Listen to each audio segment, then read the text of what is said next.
ఇప్పుడు అది పక్కనే కంట్రీ, అది ఇండిపెండెంట్ కంట్రీగా డిక్లేర్ చేసుకుంది బెలూచిస్తాన్.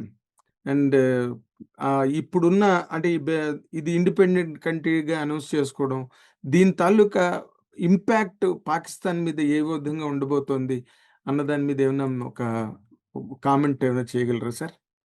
పాకిస్తాన్ వారు అంతర్గత సమస్యలను పరిష్కరించుకోవడం చాలా అవసరం. సో దాన్ని వెళ్ళి ఇప్పుడు బలూచిస్తాన్ సమస్య కావచ్చు, లేకుంటే ఇప్పుడు ఇండస్ వాటర్ ట్రీటీ కావచ్చు, వీటన్నిటిని కూడా పాకిస్తాన్ పరిష్కరించుకోవాలి. లేకుంటే పాకిస్తాన్కి నీళ్లు ఉండవు, వాళ్ళు కరువులు ఎదుర్కోవాల్సి వస్తుంది. రైతుల పరిస్థితి ఏంటి, పాకిస్తాన్ పరిస్థితి ఏంటి, పాకిస్తాన్ ఫుడ్ ప్రొడక్షన్ పరిస్థితి ఏంటి, ఇవన్నీ కూడా ఒక ప్రభుత్వంగా ఆలోచించాల్సిన అంశాలు. అందుకనే ఈ ఇండస్ వాటర్ ట్రీటీ గురించి వారు రాసిన ఉత్తరంలో మనకు స్పష్టంగా తెలుస్తుంది.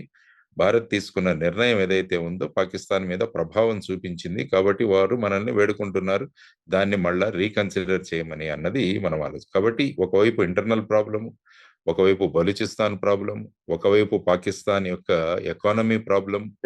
అంతర్గతంగా ఇన్ఫ్లేషన్ 23% ఉంది పాకిస్తాన్ లో మీరు చూస్తే. All time high. అంటే అంటే కొన్ని సంవత్సరాల క్రితం 100 రూపాయలకు దొరికేది ఇప్పుడు 240 రూపాయలు అయింది ఆ వస్తువు.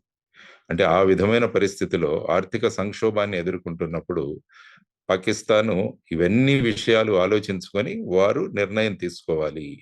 ఇటువంటి పరిస్థితుల్లో యుద్ధాన్ని కోరుకుంటే వాళ్లకున్న ఎకానమీ ఏదైతే ఉందో అది కూడా టోటల్ గా కొలాప్స్ అయిపోతుంది. ఒక శ్రీలంకలో ఏ విధంగా చూసాం ఆ విధమైన పరిణామాలు పాకిస్తాన్ లో కూడా చూడాల్సి వస్తుంది. ఒక సివిల్ వార్ అన్నది మొదలవుతుంది. కాబట్టి ఇవన్నీ పరిస్థితులు గమనించి పాకిస్తాన్ ఇప్పుడు the ball is in Pakistan court. వాళ్ళే భారత్ సిద్ధంగా సంసిద్ధంగా ఉంది, మీరు ఏదైనా దుందుడుకు చర్యలు చేస్తే దానికి జవాబు భారతదేశం ఇస్తుందని స్పష్టమైన పదజాలంతో మన ప్రధానమంత్రి గారు వారికి చెప్పారు. కాబట్టి వాళ్ళు నిర్ణయించుకోవాలి ఇప్పుడు వాళ్ళ భవిష్యత్తు ఏంటో అన్న.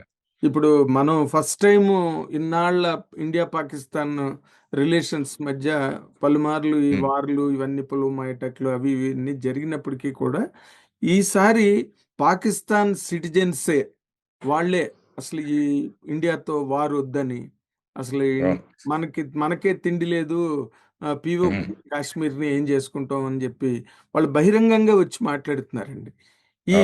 ఈ మాట్లాడడాన్ని వాళ్ళు పాకిస్తానీసే అలా మాట్లాడడాన్ని మీరు ఏ విధంగా చూస్తారు సార్? సో ప్రజలు పాకిస్తాన్ మీరు చూసుకుంటే పాకిస్తాన్ అనేక సంవత్సరాల నుంచి ప్రజాస్వామ్య ప్రభుత్వాలు ఉన్నా కూడా అక్కడ ఎక్కువ కాలం పాలించింది మిలిటరీ పాలకులే, మిలిటరీ గవర్నమెంట్. మీరు చూసుకుంటే జనరల్ జియావుల్ హక్ కావచ్చు, లేకుంటే యాహ్యా ఖాన్ కావచ్చు, లేకుంటే ముషరఫ్ కావచ్చు. సో ఈ విధంగా మిలిటరీ పాలకులు పాలించారు దాన్ని. ఇప్పుడు కూడా షాబాజ్ షరీఫ్ అన్న ఆయన ప్రధానమంత్రిగా ఉన్నారు, కానీ అక్కడ ఉన్న మొత్తం చెలాయించేదంతా కూడా Pakistan army general Asif Munir. So ఇంకా ఈ విధంగా మేము ఈ అన్యాయాన్ని ఎన్ని రోజులు ఇంకా ఎదురు చూడాలి అని చెప్పి ప్రజలు కూడా వాళ్ళు కూడా బయటకు వచ్చి మాట్లాడుతున్నారు.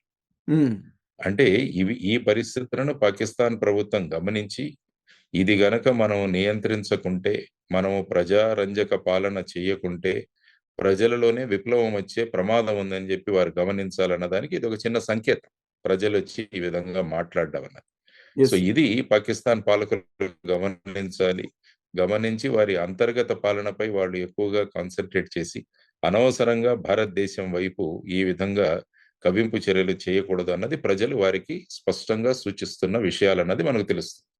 సార్, నేను మధ్యాహ్నం ఒక న్యూస్ విన్నాను సార్, ఒక న్యూస్ బులెటిన్లో ఎక్కడో, అంటే పాకిస్తాన్ వాళ్ళు, ది పీపుల్ ఆఫ్ పాకిస్తాన్ వాళ్ళు ఈ గొడవలు వీటన్నిటికీ బదులు అసలు ఇండియాలోనే కలిసిపోతే బెటర్ అన్నట్టుగా అక్కడ వాళ్ళు మాస్ ఒపీనియన్ ఎక్స్ప్రెస్ చేస్తున్నారు అన్నది కూడా మధ్యాహ్నం ఎక్కడ న్యూస్ బులెటిన్లో చూశాను sir. Will it really be possible sir? ఎందుకు కాదండి, ఈస్ట్ పాకిస్తాన్ విడిపోయిందిగా, పాకిస్తాన్ నుంచి బంగ్లాదేశ్గా ఆవిర్భవించింది కదా. మరి ఆ వెస్ట్ పాకిస్తాన్ లో ఉన్న పరిపాలనకు వ్యతిరేకంగా ఈస్ట్ పాకిస్తాన్ లో విప్లవం వచ్చి ముజిబుర్ రెహమాన్ గారి ఆధ్వర్యంలో వాళ్ళు ఒక కొత్త దేశంగా ఏర్పడ్డారు. అటువంటి దేశం ఏర్పడడానికి భారతదేశం సహకరించి, అప్పుడు భారతదేశం ఆర్మీ మన వారికి సహకరించాం 1971 ఇందిరాగాంధీ గారి నాయకత్వంలో. సో అది మనం చూసాం. సో ఈ విధంగా ప్రజలు ఈస్ట్ అండ్ వెస్ట్ జర్మనీలు అవి కూడా ఎంతో శత్రు దేశాలుగా ఉండేవి, ఇప్పుడు కలిసిపోయాయి జర్మనీగా. సో, అవునండి. ఆ విధంగా ప్రజాభిప్రాయాలు ఎప్పుడైతే అవుతాయో వాటిని పాలకులు ఏం చేయలేరు. ఎంతమందిని మీరు కాల్చి చంపుతారు? ఎంతమందిని మీరు చేయగలరు చెప్పండి? రవి అస్తమించని బ్రిటిష్ సామ్రాజ్యం అన్న వాళ్ళని మనం దేశం నుంచి వెళ్ళగొట్టగలిగాం ప్రజలు శాంతియుత మార్గం. శాంతియుత మార్గం. ఇది మన మన దేశమే ఉదాహరణ దానికి. So, exact. ఇటువంటి విషయాలు జరుగుతున్నప్పుడు ప్రజలు గనక సంకల్పించుకుంటే ఏదైనా వాళ్ళు చేయగలరు అన్నది మనం గమనించాల్సిన అంశం.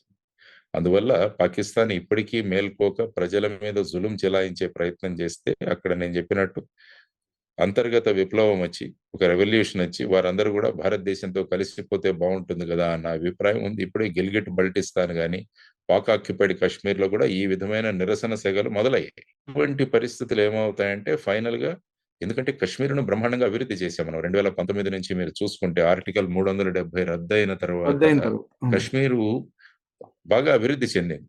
టూరిజం కూడా మళ్ళా లక్షల మంది టూరిస్టులు అక్కడికి వెళ్లారు. అవునండి. అక్కడ జమ్మూ అండ్ కాశ్మీర్‌లో, కాశ్మీర్ వ్యాలీలో ఉన్న ప్రతి ఒక్కరికి కూడా ఆదాయం దొరకడం మొదలైంది టూరిజం వల్ల. యెస్. అందువల్ల ఆటోమేటిక్‌గా పాక్ ఆక్యుపైడ్ కాశ్మీర్‌లో ఉన్నవారు వీరితో పోల్చుకుంటారు. భారతదేశ భారతదేశంలో ఉన్న జమ్మూ అండ్ కాశ్మీర్ వారు ఆనందంగా ఉన్నారు. ఇక్కడేమో మనం దరిద్రం అనుభవిస్తున్నాం. కాబట్టి మనం భారతదేశంలోనే ఉంటే బావుంటుంది గదా! అన్న అభిప్రాయాలు వ్యక్తమవ్వడం సహజం. అవి డెఫినిట్‌గా డెవలప్ అవుతాయి. ద వెల్కమింగ్ అందువల్ల కూడా. రాబోయే కాలంలో పాకిస్తాన్ ఈ విధంగా ఈ విధమైన ప్రవర్తన గనక పాకిస్తాన్ ప్రభుత్వాలు, అక్కడి ఆర్మీ గనక చేస్తే ప్రజలు భారతదేశంతో కలిసిపోవడానికి వారు ఎప్పుడూ కూడా సుముఖంగా ఉంటారన్నది నేను చాలా చోట్ల చెప్పాను.